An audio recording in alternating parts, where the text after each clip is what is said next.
O petróleo é constituído por uma mistura complexa de vários compostos com predominância de hidrocarbonetos. Uma de suas aplicações é como fonte de combustíveis para os meios de transportes e para a geração de energia elétrica. Outra aplicação do petróleo é como fonte de matérias-primas, ou seja, de substâncias reagentes para a preparação de novos produtos, tais como plásticos, tintas, detergentes, fibras têxteis e medicamentos. Seja para ser usado como combustível ou como matéria-prima, o petróleo bruto, aquele que sai do poço, deve passar por uma separação de seus componentes que é feita numa refinaria. O principal processo da refinação é a destilação fracionada, que separa o petróleo em misturas mais simples, chamadas frações. Nesse processo, o petróleo é aquecido em um forno a cerca de 600 graus Celsius, sendo vaporizado.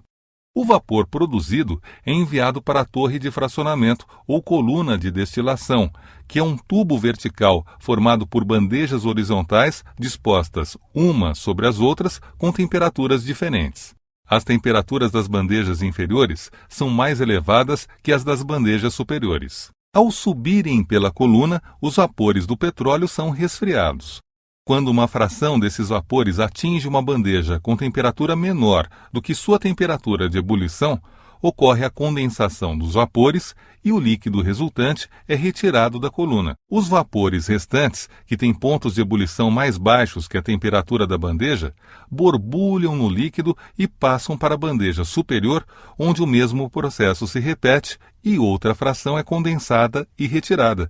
Isso ocorre continuamente ao longo de toda a coluna. Acompanhe a indicação das frações, seus intervalos de ebulição e a composição química representada pelos números de átomos de carbono nas moléculas constituintes de cada fração. O óleo lubrificante, constituído por moléculas com mais de 17 átomos de carbono, é a fração menos volátil, fervendo a temperaturas superiores a 305 graus. O óleo diesel, com 13 a 17 átomos de carbono por molécula, é usado como combustível em caminhões e ferve numa faixa de temperatura mais baixa, entre 235 e 305 graus. Em seguida vem o querosene, que ferve entre 175 e 235 graus e possui 11 ou 12 átomos de carbono em suas moléculas.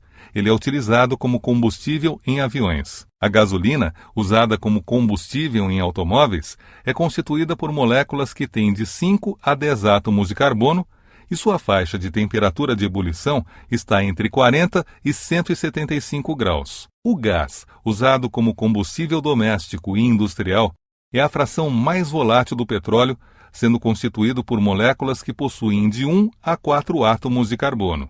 O resíduo da destilação é usado para a fabricação de asfalto, que pavimenta ruas e estradas. Ele é constituído por moléculas com mais de 38 átomos de carbono e ferve a temperaturas superiores a 510 graus.